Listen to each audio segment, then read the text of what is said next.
Battery নাই না, battery নাই। দেখেন এই যে আমাদের সোলার এই যে এই তিনটা আপনারা এই সাইডে আসেন, আপনারা সোলার প্যানেল এবং প্রত্যেকটা সোলার প্যানেলে দেখেন এই সোলার চিপ আমাদের যে রোদের তাপটা এই তাপটা এইটা হচ্ছে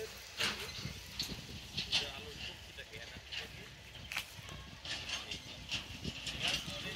এই যে আমার যে সোলার প্যানেল এটার এক একটা ক্যাপাসিটি হচ্ছে 450 ওয়াট, 450 ওয়াট। এই যে এই সোলার প্যানেল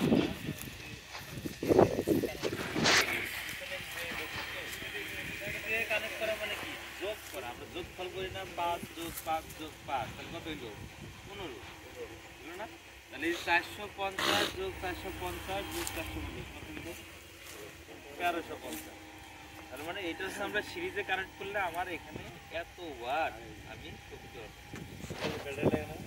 এইটা যখন আমি 3টা করলাম এখন তখন আমার এই পাম্পটা আমার চলবে। আল্লাহ তাআলা কি করতেছে ভাই।